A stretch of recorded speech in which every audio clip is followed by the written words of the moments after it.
This is Module 8, Lab 7C, and now we're going to upload our backdoor or our malware to our target system and allow it to create a connection back to us, and we will specify a couple criteria for when that will actually kick off from that workstation.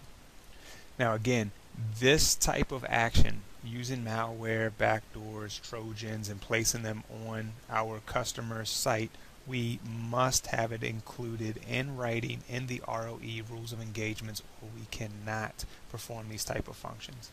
This is a very, very sensitive area. If you are continuing this lab from 7B, you're in good shape. You're probably sitting at the same point that I am. If you have powered off after 7B and plan to start 7C, you unfortunately have to go back to 7B and perform this re-exploitation, because if you don't have access to the target system, you cannot upload this malware. You must also make sure that everything is in a host-only configuration. You cannot be connected to the public network and perform these actions here. So all of your devices should be in a host-only configuration. One last note, if you have had your meterpreter session die and return you back to an MSF prompt, similar to this, simply type exploit to gain access to the meterpreter shell one more time. Make sure that we're on the same page. Again, you should have this malware directory. You should have your encoded and unencoded pieces of malware. You should be at a meterpreter prompt. This should be connected back to your IfItAintBroke system. And what we would do at this point in time is type upload desktop/malware. We're specifying our local directory. We need to specify the file, which will be unencoded, hyphen your last name. Your tab, it should fill in for you. If it does not tab, then we probably have something spelled wrong, as I did there. Space C:\\\, 2 backslashes, Windows, \\, system 32. Hit enter, and you should have success. You should have the file as being uploaded. If you hit your up arrow, you can come over here and just change unencoded back to encoded and hit enter. At this point in time, you should have both of your pieces of malware uploaded through the meterpreter shell onto your target. Let's confirm that is the case. From your meterpreter prompt, simply type shell, and we should be dumped at a Windows System 32 prompt.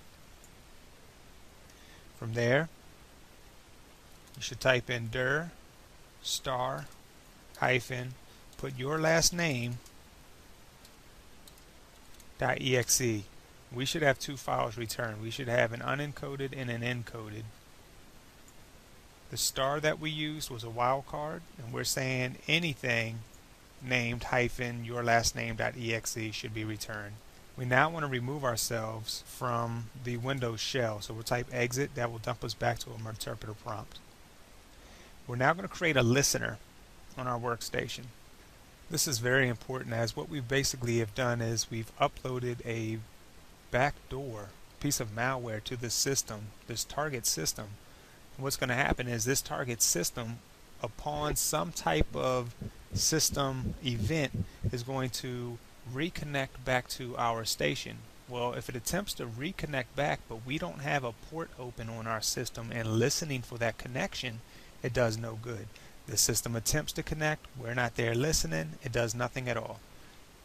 If it attempts to connect and we have a port listening and waiting for that connection, then it accepts it. To do this, let's use netcat for what it's really used for here. We can use other pieces here. We could have allowed meterpreter to create a listener for us, but we've only used netcat in a couple ways in this class. It's a very cool tool that's powerful, and I think we would be doing it no justice if we didn't at least initiate a listener with it. So what we would do is nc to initiate netcat -l -v -p, and we're going to specify the port as 30,000. Remember which one 30,000 was. That was our unencoded payload. So I'm going to hit enter there, and you see that we do have a session open and listening and waiting to go.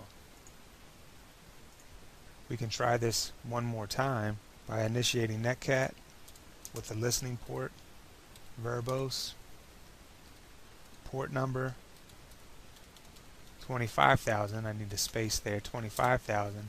And now we have two listeners that are open and available. One's encoded, one's unencoded. Alright, at this point in time, we simply want to create some kind of task that says every time this event happens, I want you to execute this backdoor. Here's a case where some of those patches and such come into play for applications that we may have installed on our workstations, where programmers might establish backdoors inside executables so that they have easy access into sections of coding as they're programming and making adjustments to it. Sometimes they forget to remove those backdoors from those applications, and therefore we have security vulnerabilities that come into play.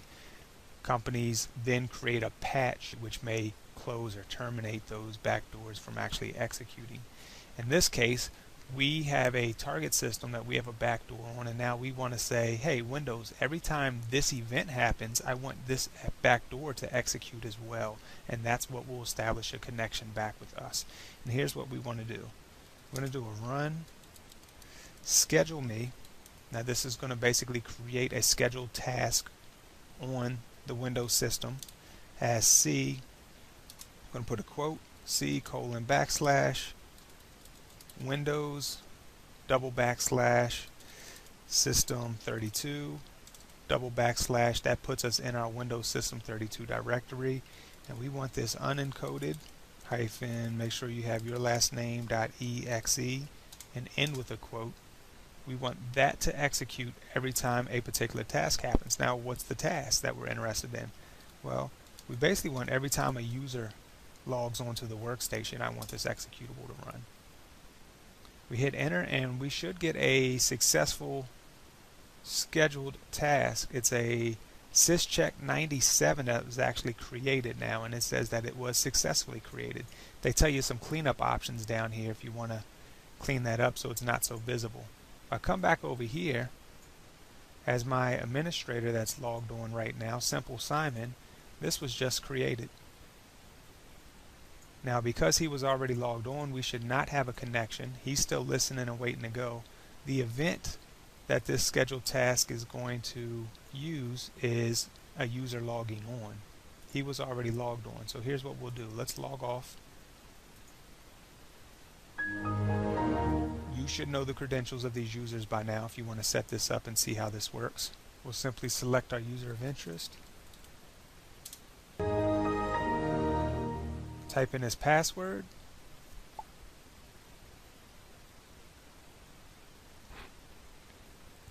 And we are connected. It's telling us here that 192.168.40.129 has created a connection to port 30,000. This guy's still listening here, this unencoded. Now what we could do is come back over here, create a new schedule me task that we want to use for our encoded system.